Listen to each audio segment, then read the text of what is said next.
So let's see, Billy Stedman, right? Stedman. Billy Stedman asked if anybody else is working in corrections or has worked in corrections, and just to connect with her.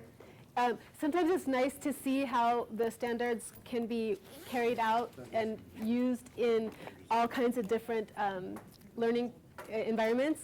Last year we did the Reading Institute, so 6 days over the course of an academic year in Hermiston, Oregon, and there was mostly corrections people there, and it was amazing. They were just an amazing group.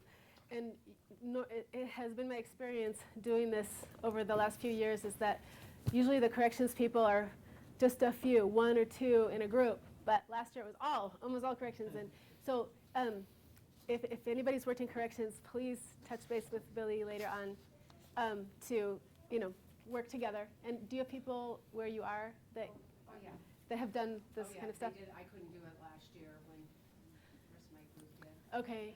Well, anyway. So we're going to get a little more into the framework itself. So far we've looked at the standard itself. That was the one on page 2 with the components. We looked at the level descriptions, which is the 4 dimensions. Remember the 4 dimensions? Pop quiz, what are the 4 dimensions? Don't look at your paper. Range, knowledge base. Good job. A plus. Okay. So this is where this is the developmental, showing the developmental growth of our students in a lot of different dimensions. So now we're going to get a little deeper into the actual standard itself, the framework itself and how to use it. So for example, if our students are going to be able to, let's say, give me a purpose. Find out what time lunch is. Find out what time lunch is. Okay, I lived in China, and I had a hard time, what time is lunch? It's written right there. Duh, it's right there. But, my Chinese was not that good at that time. So what did I need to be able to do to figure out in this, maybe a bunch of characters, what said time? So this is, actual word recognition, skimming and scanning and zooming in on that. Maybe there was a numeral there that would kind of key me in. So there was a lot of things that had to go on there in order for me to find out what time lunch was. This is what we're going to talk about now, is what are all those little things that we need to be working with our students. This is the stuff that we do every day in the classroom, just the nuts and bolts of all the different things that the students need to do in order to do the process. Do you know what I mean when I say do the process? Somebody give me another example. Read the voter's guide to decide. Yeah, there's a lot involved there, isn't it? So think about all the different little pieces that would come into that.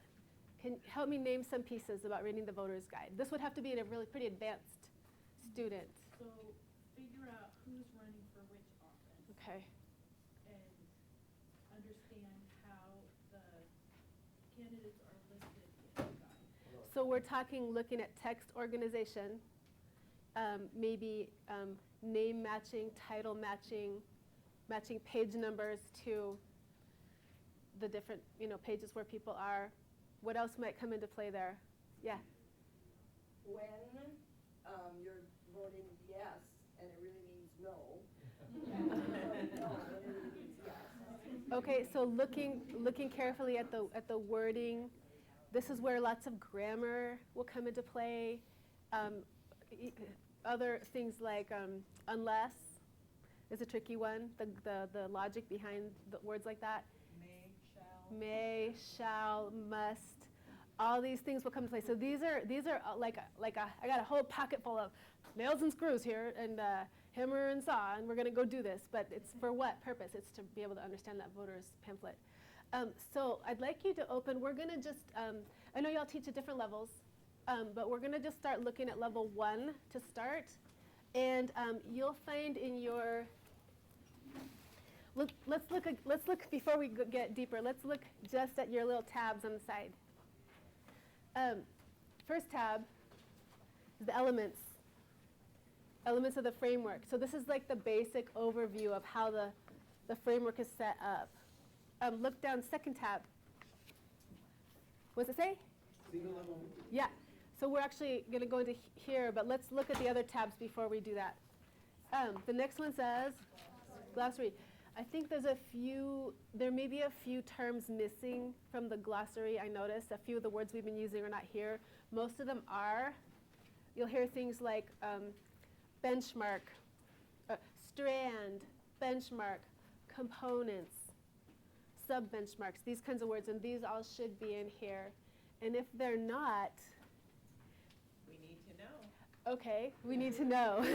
So, and the nice thing is later we'll pull up the online version of the learning standards, which is the same as this right now, but will be updated. So you can see how you can just easily get that information without having to print out a lot of stuff. But these things are pretty handy to be able to. Mine is the one I have in my office is all earmarked and written in, and it's got Post-its all over it and stuff. Okay, and then the last part down here is the test correspondence. This is only, and this isn't, it's not completely accurate, but if you end up going into the reading institutes, you'll get to use this more for helping for placement and choosing texts that are appropriate for your level with the grade level equivalent, things like that. But we won't look at that today. So let's open second tab, single level view, and open up to page 40. So this is for level 1. Let's see. So mine is just the same as yours. Tell me about this. Yeah, the stem and the components. It's the standard. With, what did you say? You said the stem and the components, yeah. Just labels. Yeah, so that's the standard. So what you'll see, this is level 1, but we have all the way up to level 8. What you'll see is the standard is repeated on each level so that if you're working with a high level group, you don't have to go search back and find that standard again when you're planning your classes. So it's just right here for every level, for convenience. Let's look here. Does this look familiar at all?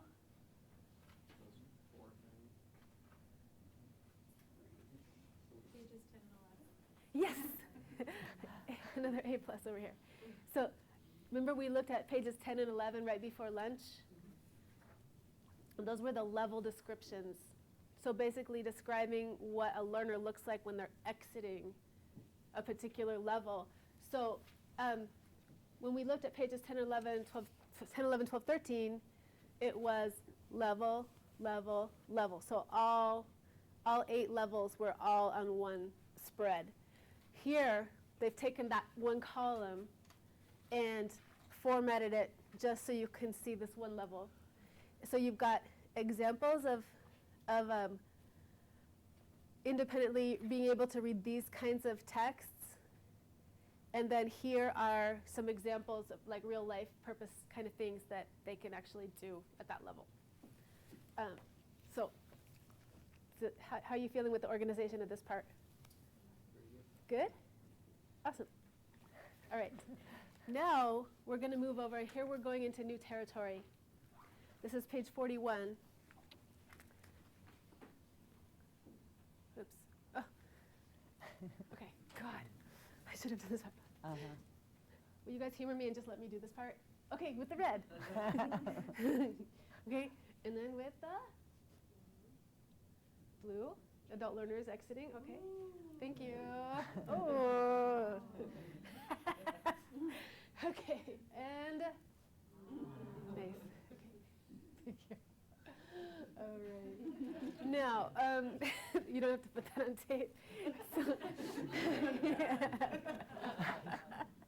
okay, so these are the strands and the benchmark. So what we see here, reading with purpose, fluent reading, strategic reading, analytical and critical reading. These are called strands. So basically, all the different things you need to be able to do to read, to be a fluent reader, all the different parts that are involved, there's so much that goes on in our head. So teasing apart all that stuff and then trying to organize it in categories that kind of group together that kind of make sense. These are the groupings. So the strands are kind of like groupings of different kinds of skills. So reading with purpose. Ooh. Okay, so the things below, where it says reading regularly, determining purpose, those are called benchmarks. Okay? So this is where sometimes we start to lose some of our participants, but I don't think it's going to happen with you guys because we're good. Let's see.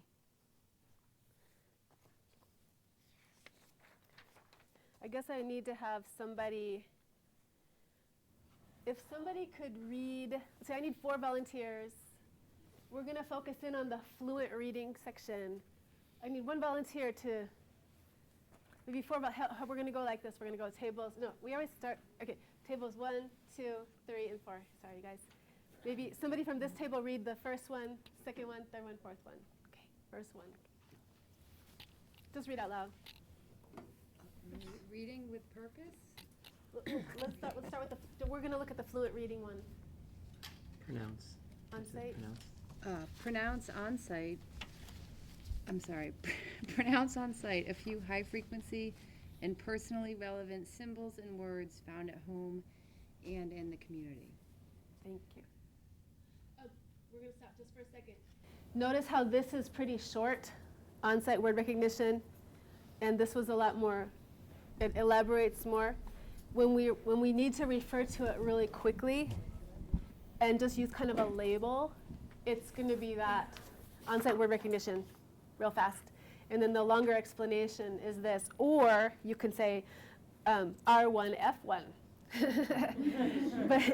Or R2D2. But R1, F1 isn't that meaningful unless you're just saying, oh, I was looking at R1, F1, you were looking at R1, F2, duh. You know, or you might be able to use this kind of language, but we don't normally use that language. It's an easy way to refer to something that's in the framework.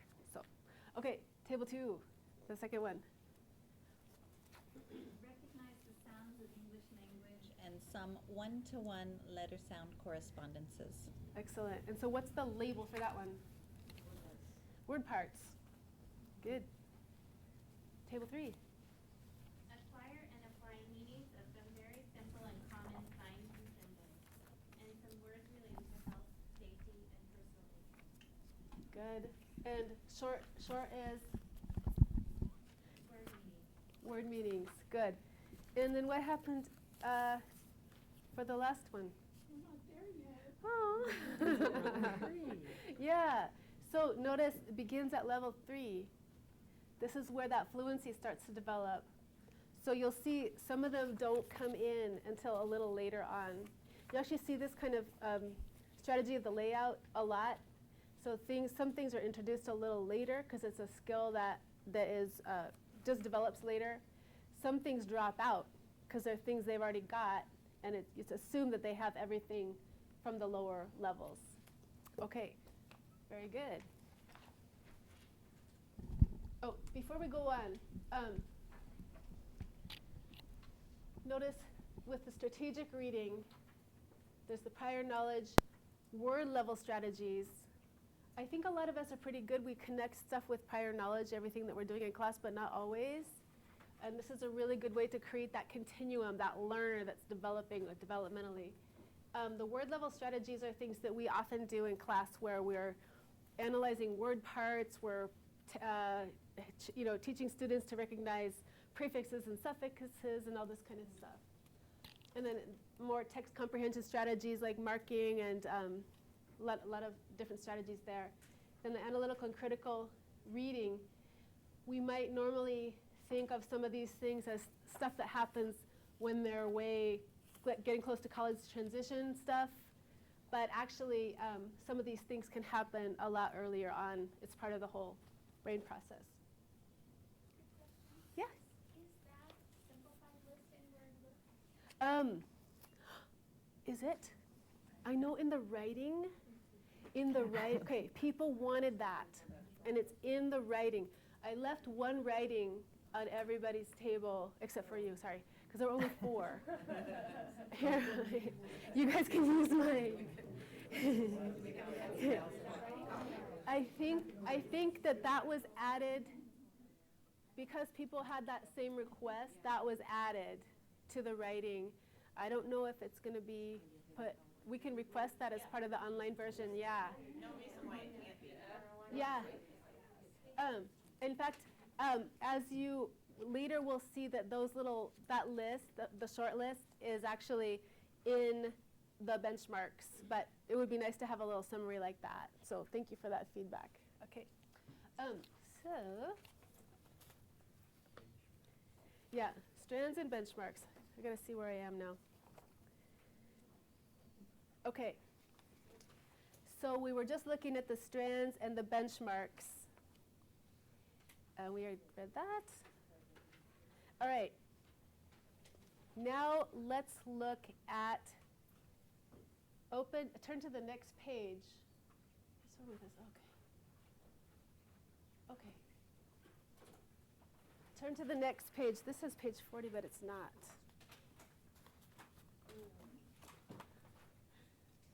Here we go. That's weird. Okay.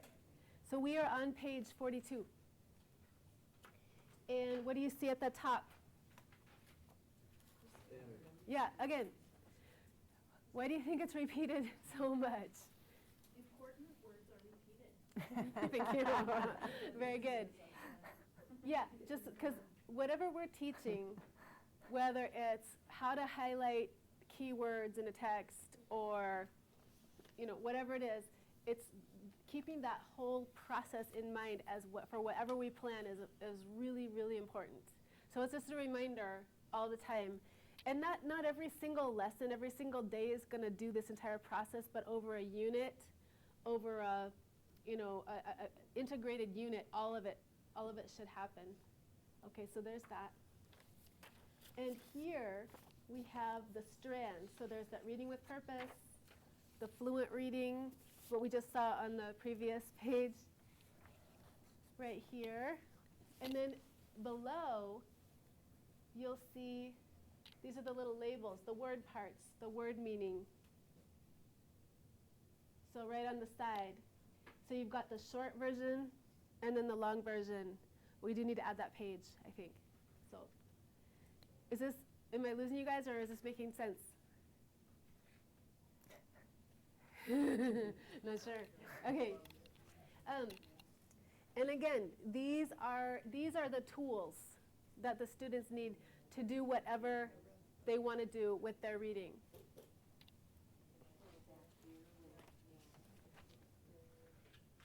Okay. Now, benchmarks and sub-benchmarks. The sub-benchmarks is where we get into that nitty-gritty. Let's see, I'd like to have somebody read, let's see, what should we do this time? Let's just do that reading regularly. So I'm looking at R1P1. And I think since table 5 doesn't get much attention, I'm sorry. You guys realize.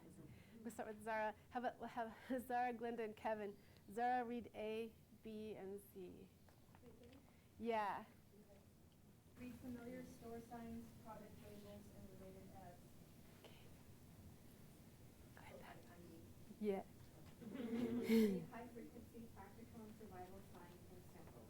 For example, exit, danger, poison symbol, restroom, hospital, school. Read very simple charts, scoreboards.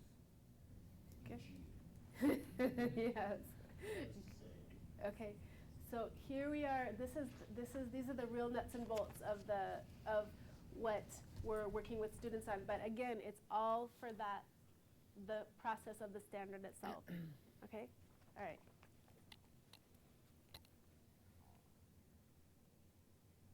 Okay. So this is what I'd like to know now. Let me just make sure that I've covered all that you guys needed. Okay. So if the purpose is, give me another purpose, another reading purpose. Check your email. Okay. If your purpose is to check your email, why? Just to check it? Sure. Some other reason. Or to send an email, because I actually have to practice that skill with my students. Practice send an email, what's that? Okay, see if a student has emailed you. Or maybe your student's waiting for an email from you, but they got to read it. Okay, so many strategies go into doing that. And so when we're working with students, we are working on those individual things in order that they do whatever the task is. So I want to go back to this one. Let's say in class, you're working on pronounce symbols and words on familiar signs. Let's say you come into class. Today we're going to work on pronouncing symbols and words on familiar signs. It's meaningful only if there's a purpose for it. So does that make sense? These sub-benchmarks, it's basically like all your tools and all the nuts and bolts and everything that you've got in your basement or garage or whatever, and what are you going to do with it, kind of thing. I think we're good. Okay. All right, so now I'd like you guys in your groups, what's on your mind after having looked through the framework? What piece of the Learning Standard Framework most draws your attention and why? And then you'll be reporting out on this. When I talk about what piece of the Learning Standard Framework, what pieces have we seen so far?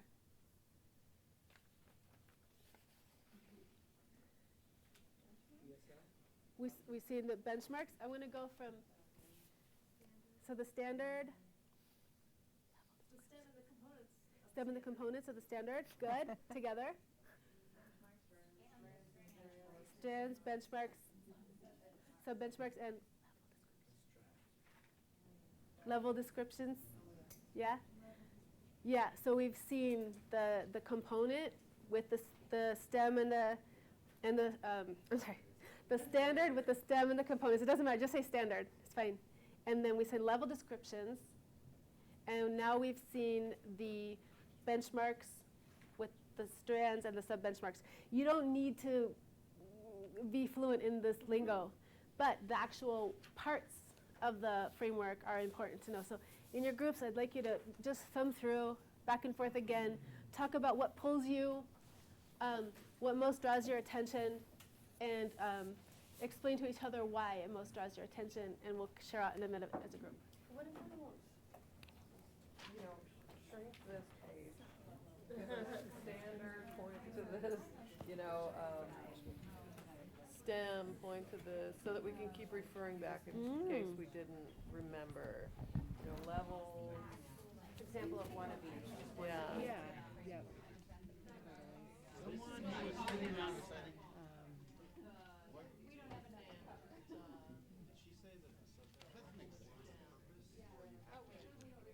What about the benchmarks? Pretty.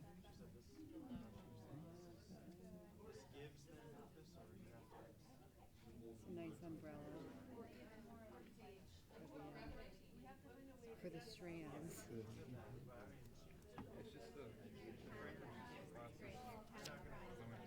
Yeah, breaking it down. Have non-literary text,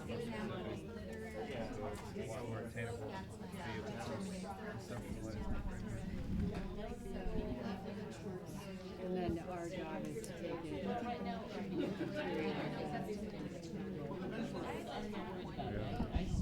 So eventually when you actually follow like the one, you end up in the benchmark, and this will be the tools that you will have to actually apply it or to cover it within each benchmark, right? When you talk about applying prior knowledge, this will be what you could use to actually measure that or the tool.